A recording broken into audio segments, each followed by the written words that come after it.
नमस्कार दोस्तों, आज मैं फिर हाजिर हूँ एक नई कथा के साथ। उम्मीद करती हूँ ये कथा भी आपको ज़रूर पसंद आएंगी। अगर ये कथा आपको पसंद आए प्लीज़ सब्सक्राइब करें, लाइक करें, कमेंट करें। और हाँ दोस्तों, अगर मेरी कोई भी कथा आप पढ़ते हो, सुनते हो तो प्लीज़ सब्सक्राइब करना ना भूलें। करते हैं आज की कथा। आज की कथा अभिमन्यु के जीवन पर आधारित है। अभिमन्यु वीर और साहसी थे। महारथी अर्जुन एवं सुभद्रा का पुत्र अभिमन्यु महाभारत महाकाव्य का अद्भुत पात्र है। भगवान श्री कृष्ण का यह भांजा अर्जुन के समान ही श्रेष्ठ धनुधर था। यह वीर्य में धर्मराज युधिष्ठिर के समान, आचार में श्री कृष्ण के समान, भयंकर कर्म करने वालों में बलशाली भीम के समान, विद्या पराक्रम में अर्जुन के समान तथा विनय में नकुल और सहदेव के समान था। अभिमन्यु का विवाह महाराज विराट की पुत्री उत्तरा के साथ हुआ था। महाभारत के युद्ध में भीष्म पितामह के बाद द्रोणाचार्य कौरव सेना के सेनापति बनाए गए। दुर्योधन के उकसाने पर उन्होंने अर्जुन की अनुपस्थिति में चक्रव्यूह का निर्माण कर डाला, जिसे अर्जुन के अतिरिक्त कोई तोड़ नहीं सकता था।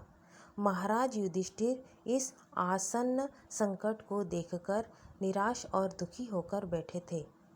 अपने पक्ष के लोगों को हताश देखकर सुभद्रा कुमार अभिमन्यु ने कहा, महाराज आप चिंता न करें। आचार्य ने सोचा होगा कि अर्जुन आज दूर है, चक्रव्यूह रचाकर पांडवों पर विजय पाए, किंतु मेरे रहते उनकी यह मनोकामना कभी पूर्ण नहीं होगी। मैं कल अकेला ही इस चक्रव्यूह का भेदन करके कौरवों का मर्दन करूँगा। युधिष्ठिर ने पूछा, बेटा पहले यह बताओ कि तुम चक्रव्यूह भेदन की क्रिया जानते हो? अर्जुन की यह दिव्य विद्या तुम्हारे हाथ कैसे आई?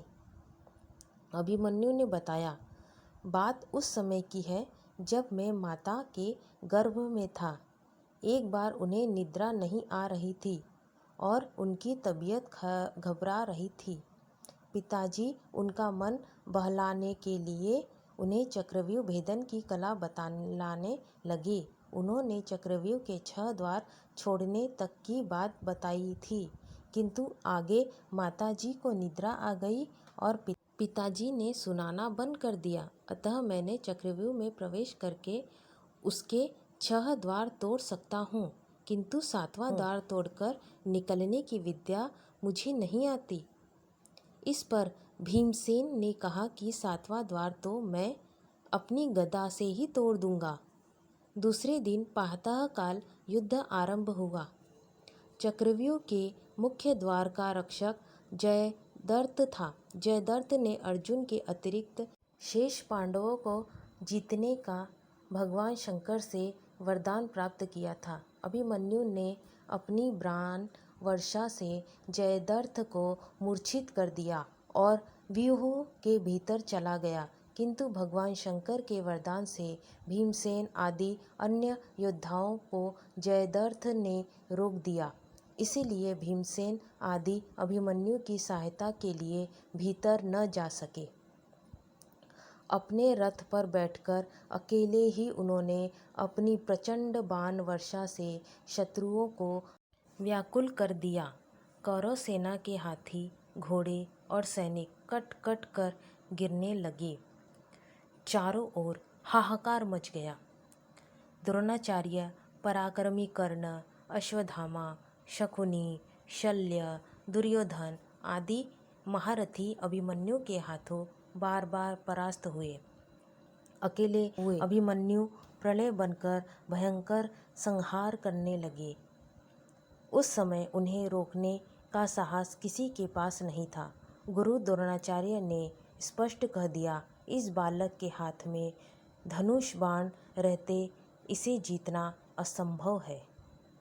भगवान वेदव्यासकृत महाभारत के अनुसार अंत में अभिमन्यु वध के लिए कर्णादि 6 महारथियों ने उन पर अन्यायपूर्वक आक्रमण किया।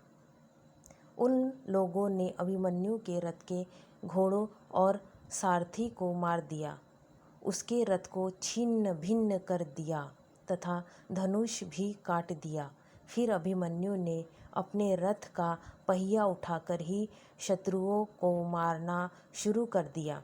उसी समय दुशासन के पुत्र ने पीछे से उसके सिर में गदा का प्रहार किया, जिससे महाभारत में अभिमन्यु नामक यह अद्भुत योद्धा वीर गति को प्राप्त हुआ।